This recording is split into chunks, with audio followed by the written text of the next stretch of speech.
All right, welcome back to the Nexus Podcast. My friends from Team82, Noam, Moshe, and Tomer Goldschmidt are here today to talk about a presentation they gave at Black Hat Europe on some vulnerability research into IoT clouds. In this case, they were able to uncover 10 vulnerabilities in Ruijie Networks cloud platform. These vulnerabilities allowed them to remotely execute code on any device connected to the Ruijie cloud. They also developed an attack they call Open Sesame, which allows an attacker in proximity of a Ruijie device to use leaked device information and access the internal network. So this is great stuff, as usual, from Team82. And I am excited to have them on the podcast to tell you more about it. We also published a research blog that I will link to here in the show notes. Before we get going, just my usual reminder to subscribe to the podcast. It's been it's really the best way to keep up with the latest episodes and the great guests that I have lined up. It's been a super busy this year. And I think we've done 25 episodes so far. So a really big shout out to all my guests for giving up their time and sharing all this great expertise with you. It's very much appreciated. And thank you all for listening. So with that said, let's get today's episode started. Hi, guys. How are you? Good to hear from you. Hey, Mike. How are you? It's always a pleasure. Good. No. So, guys, before we get into the Ruijie research, I just want to talk about, I know Team82 has spent a lot of time this year researching weaknesses in cloud platforms. I know, Noam, you especially, looking at the exploitable attack surface of the cloud, weaknesses in how devices connect. Bring me inside kind of the research strategy here. Why this approach? What's driving this research? What are you guys seeing?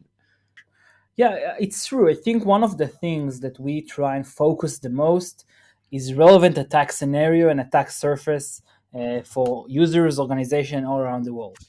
And currently, I think one of the biggest black spots in most networks that we can see is the unknown IoT devices. Because at the end of the day, you buy an IoT device and you are not aware what is going on behind the scenes, under the hood, and what the device actually does. And we see more and more of these IoT devices being connected in some way, shape, or form into the vendor's own cloud infrastructure or cloud platform. And that way, vendors, the idea behind it is to allow users and vendors to access the device remotely, to be able to monitor it, to be able to maybe do some over-the-air upgrades. However, because of this connection, that many times it's not opt-in, meaning it's by default, whenever a device connects, try to reach back to the vendor's sites. Because of that, we have another attack surface that gets introduced to our network. And that way, it takes basically the black box IoT device and adds a whole different section on it, where by attacking vendor-specific services, it could introduce risk and exposure to our secure network. And even if we don't expose the device, because it is not opt-in or it's by default turned on, it could allow attackers to use this attack vector in order to get into our internal networks. And that's why we try and analyze and see and showcase this very, very interesting attack scenario. It sounds like a lot of the same problems we've been hearing with IoT specifically for, 5 years, 10 years now. So it's both old and new because, yes, we know of the black box IoT device where you don't know what kind of services it exposes. We don't know what kind of vulnerabilities, hard-coded credentials, secrets in it. And that way, attackers could definitely use this IoT device as a leverage point, as a pivot point, and maybe as part of their exploitation technique.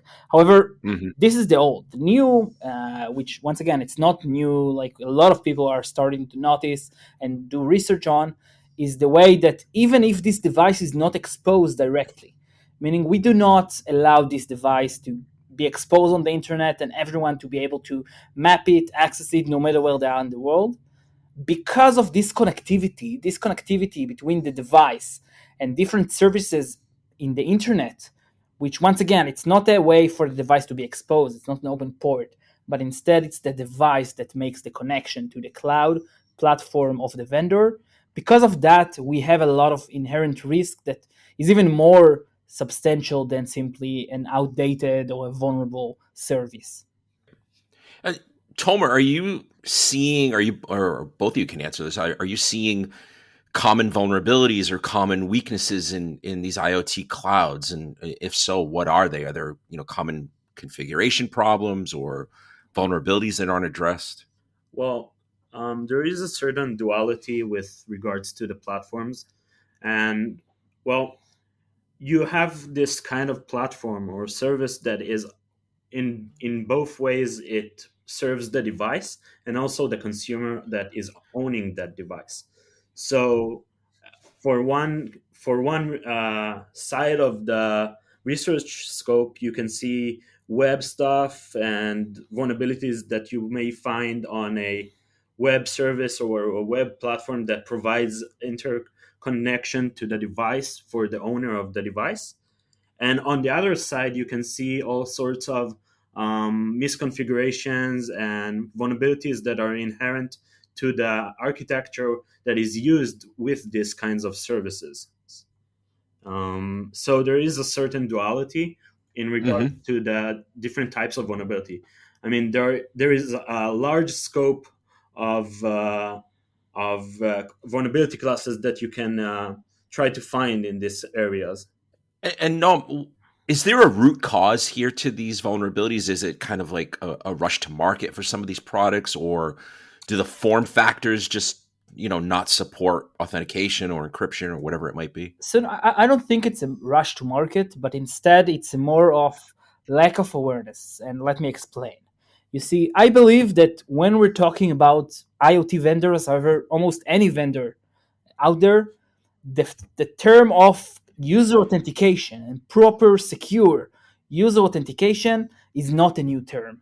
And we see that the community has developed so many tools, so many protocols, so many libraries and stuff to make sure that user authentication, user authorization is secure and basically as secure as it can be. And many times these companies, these IoT companies that do have a problem in their cloud infrastructure, it does not come from the point of view of a user. Meaning the user authentication and authorization is correct. However, when we're talking about device authentication and device authorization, this is less known and less explored attack surface, because for a user you have two-factor, you have email, strong passwords, you have JWT, you have all of this infrastructure in place to make sure everything is valid, correct, and good. However, for device credentials, device authentication, this is not as relevant and not as explored. And because of that, we see a lot of times where this exact attack scenario of impersonating a device or using device credentials, maybe badly generated and badly stored device credentials, as our point of a start of our attack is very, very common. And I think this is the core issue here and in many different research we've done in the past, where Mm-hmm. while user authentication is very good, very tight, very authorized and good, the device point of view is less explored. And I think that Mm-hmm. this is only made more serious when we're talking about IoT, OT devices that by default the vendor think is under their control. Because if we're talking about Ruijie, the base view of Ruijie was that a device is not a rogue device, that it can be trusted. Why? Well, because it's their code, their device, they control it. However, this idea of an attacker impersonating a device, doing something fake on its behalf, sending payloads as a device, did not occur to them and was less explored. And because of that, this is what makes this attack surface, this attack scenario of a rogue device, of an attacker gaining access to device credentials and acting as a rogue device, impersonating both the device and the cloud, more and more common and seen today.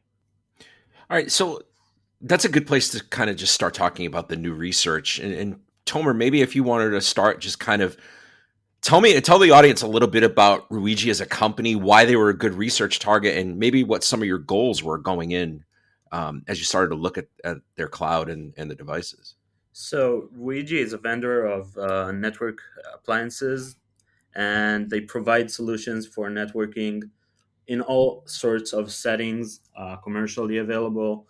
Also to offices, you may see devices of Rigi maybe lying on a wall-mounted area on a an office or at a terminal, or well, maybe you can see it even at households where they're deployed and they provide Wi-Fi access as access points, or provide not accessibility to LAN networks. So they were a quite interesting target to research on. I mean, they are a company that is fairly popular.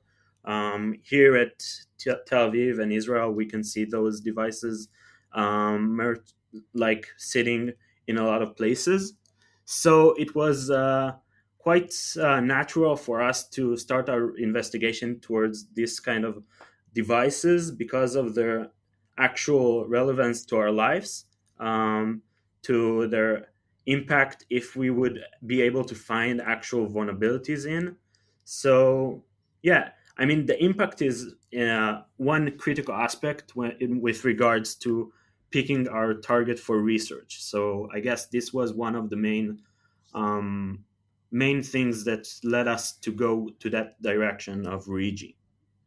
And how does and we I want to get into the attacks and the Mhm. vulnerabilities and so forth, but how does your attack differ from more, let's say, I don't know if this is the right word, but traditional attacks on Wi-Fi and these access points in the cloud, for example? I guess what I'm asking is why go this way versus going through the web or something like that.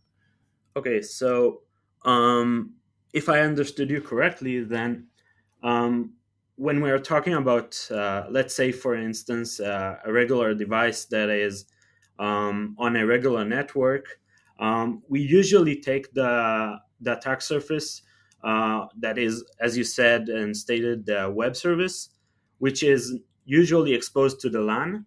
Um, Hmm. but when we are talking about cloud attacks, or more specifically, attacks against IoT devices that are connected and accessible from a remote location, we are actually talking about a chain of vulnerabilities that need to be accomplished, I would say. So um, it differs with that regard. Um, the difference between a device that is on a local network and you just try to find a vulnerability on an exposed port, for instance, a web service or an FTP server.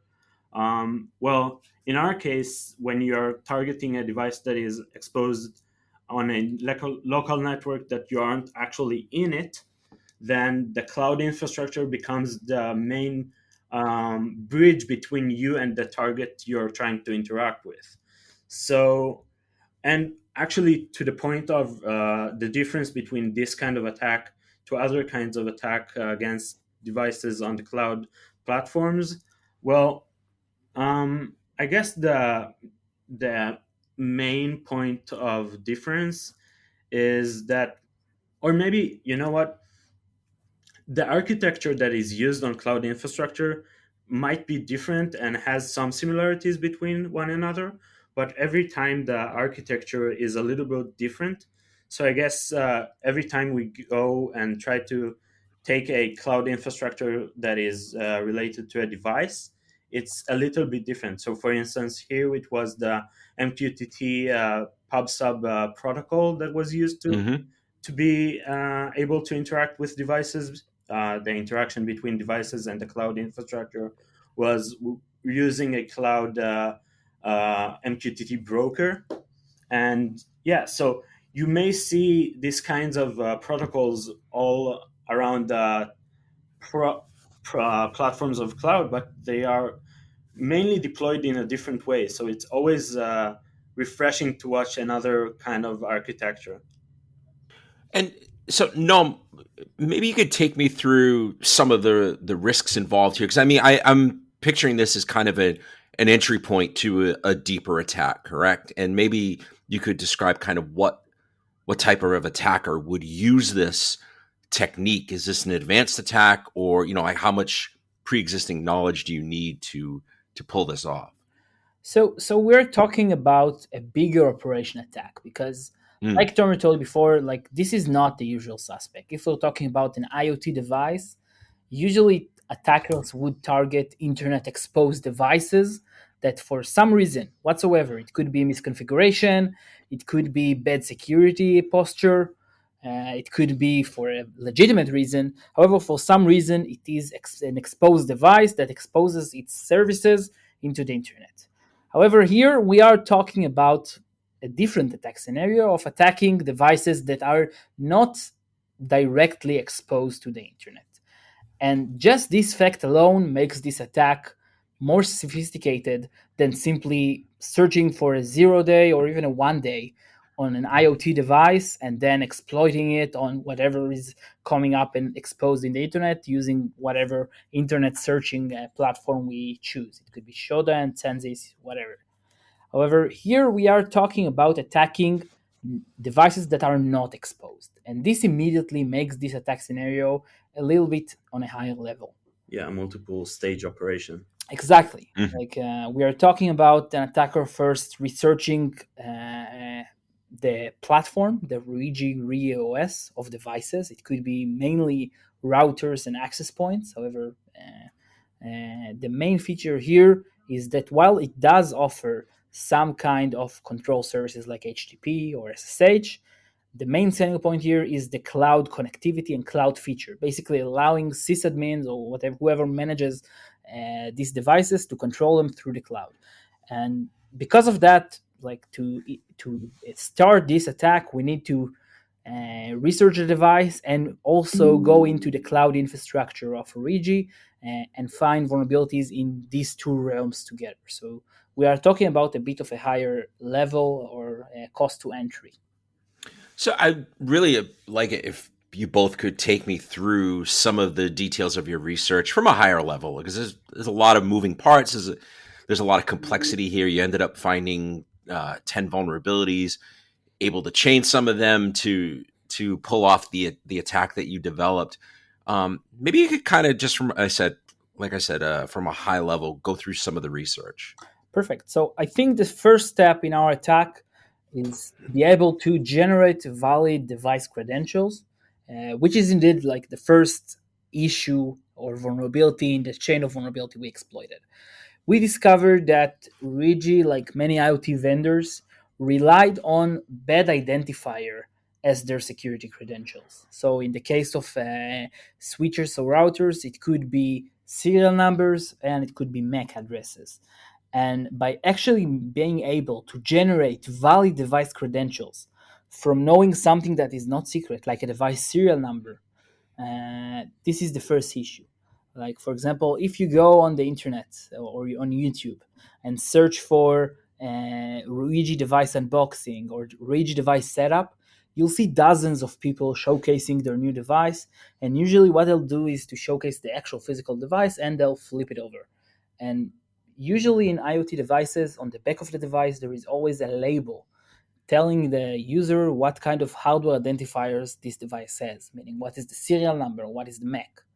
Because Ruijie and many other IoT vendors relied on these identifiers, which are not treated as secrets, to validate device credentials, we were able to basically leak and generate valid credentials and connect to Ruijie's MQTT broker that handles all Ruijie cloud platform communication.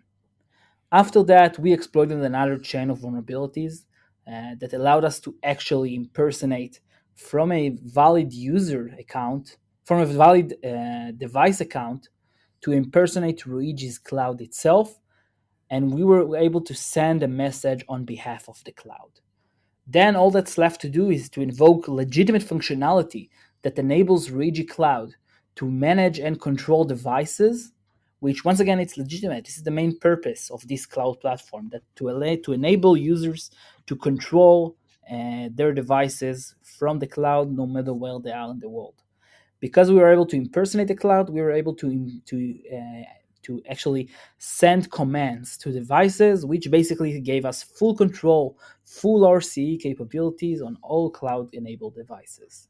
I mean, for me, it was it kind of it resonates with me, the idea where devices and the cloud infrastructure as a whole have this kind of trust relationship that maybe I wouldn't say lacks suspicion, but maybe in some case there is some kind of trust between the device and the cloud that the other entity is who it's supposed to be. And with Ruijie, this was actually the case, where you needed only the serial in order to be effectively taking the identity of a device.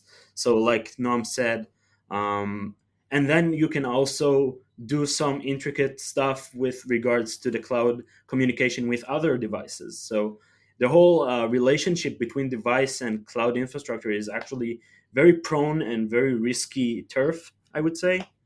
Mm-hmm. And this really, the idea of this resonates with me. And I think when I'll get my hands to the next research, I guess I will be very suspective and will take it into account when I'm scouring the attack surface with regards to this kind of research. Right. I mean, I don't think it's unusual to see, serial numbers and MAC addresses used as identifiers. Is that correct? I mean, is that done as a convenience? Because it obviously is not a very secure method Yeah, for exactly. device These authentication. hardware identifiers are not secured. Like if we're talking about MAC address, the The OUI. yeah, The prefix of the MAC physical address is not actually that unique between devices.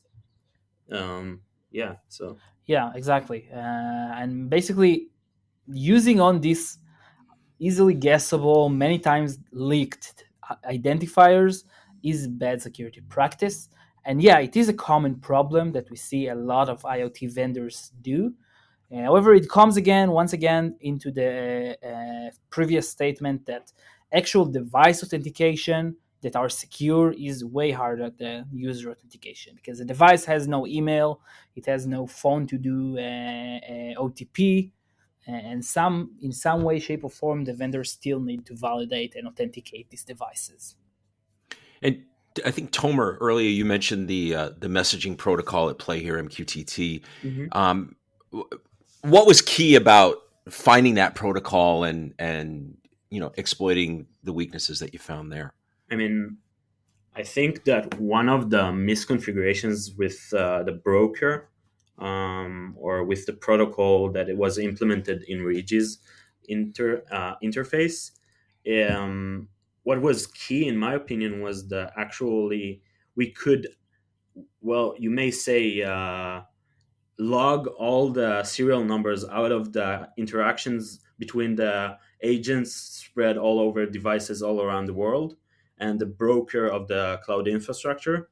So this was, I think, a pivot point in our research, because it Mm-hmm. meant that we can actually gain access to all of the serial numbers of devices that are spread all around us. So, naturally, I think that once you have hold of over all of these identifying values that are used to authenticate in front of the cloud infrastructure, you're kind of in a position where you can have a lot of escalation from that point on.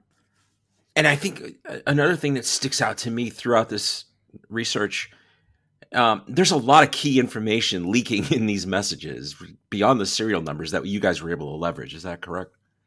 Yes. So basically, these messages we and basically everyone in the world with knowledge of this credential generation process was able to leak. In it was a lot of different information, because at the end of the day, this connection is made to send events from the devices to the cloud and basically notify the cloud of anything that happens to the device, its status, its network topology, anything. So by just being able to gain access to these messages, this was already a very, very severe security issue, Right. because through it you are able to both know and have leak information about basically anything that happens to Ruijie devices all around the world. However, we could also do the opposite and see what kind of commands and uh, does the Ruijie cloud platform issue to devices. Meaning, Mm-hmm. if a user does a backup or configuration changes, these are also sent in a message, in an MQTT message. And because we're able to view these messages due to the misconfiguration, it meant we are now able to see anything that is done in the Ruijie cloud platform. And I think we should say too, before we forget, that these vulnerabilities have been addressed by the vendor. And I'm just always curious, like how are those interactions? How did that go with the vendor? Because sometimes they're receptive, sometimes they're not. So, And I know that in this case they work through it with you guys. yeah, exactly. I think immediately when we contact Ruijie with the help of CISA, they were super responsive, super security minded, and I think like in regards to actually fixing the issues, it was as fast as possible. I mean, at the end Mm-hmm. of the day, whenever they got their hands on our report, I mean, the minute they could issue a fix or a patch, it was done. And I think like in some vulnerabilities, it even took them a few hours to actually issue and ship the deployment of the patch. So yeah, we worked closely with Ruijie to make sure everything that we reported will be fixed, and they were super responsive, super helpful, super security minded, and yeah, we can happily say that these devices are no longer vulnerable to the vulnerability Mm-hmm. we are Yeah, talking about. it felt like they knew what are the implications and the severity of the Right. vulnerabilities we managed to find and their impact. Mm-hmm. I also want to talk about the second half of this, the proximity attack, which is kind of when you think about attacking Wi-Fi, that's kind of what comes to mind as somebody sitting nearby an access point um, and sniffing traffic, etc. You guys made the point in the presentation and the report that sometimes an attacker just doesn't necessarily want to attack at scale. It can be too noisy or too much of a chance of getting caught. So tell me about the other half of this, the proximity attack, the Open Sesame attack.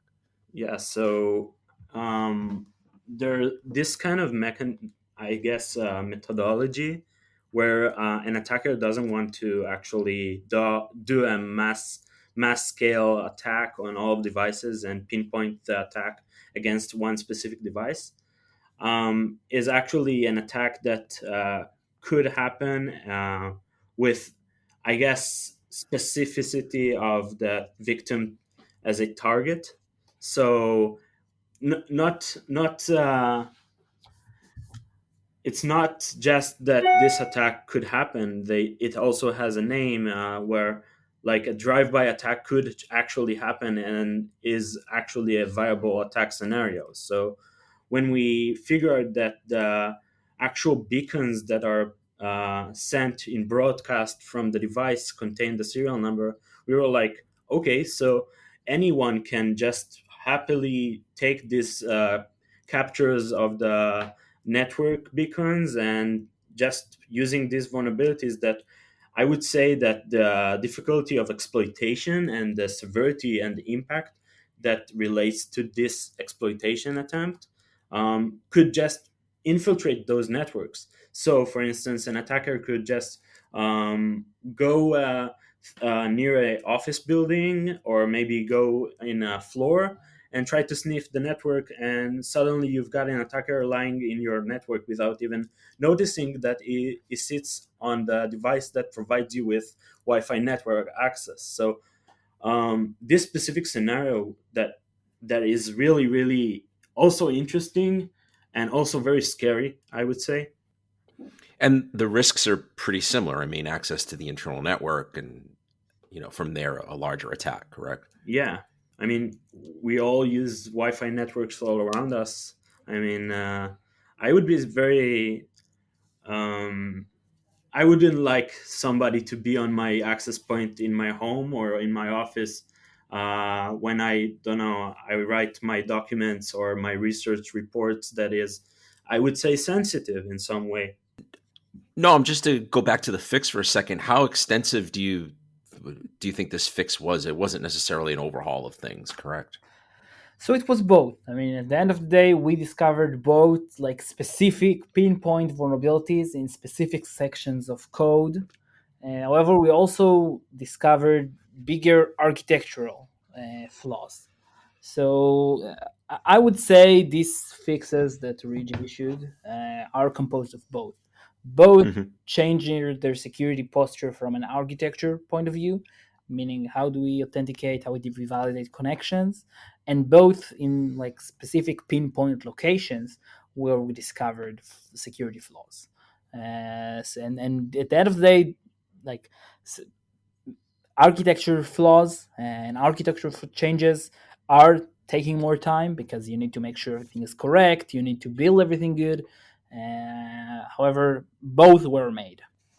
I mean, it's so encouraging to hear that vendors are being responsive, because it wasn't that long ago when it was, it definitely could have turned into a hassle for the researcher. Yeah, absolutely. All right, guys. I want to thank you both for coming on the podcast, and congratulations on, again, speaking at another Black Hat, and for some great research. I know this is a lot of work, and to see it pay off like this is a big deal for you guys. So congratulations. Thank you, Mike. Thank you, Mike. All right, guys. Have a great day. Thank you. You too. Bye-bye. Bye-bye.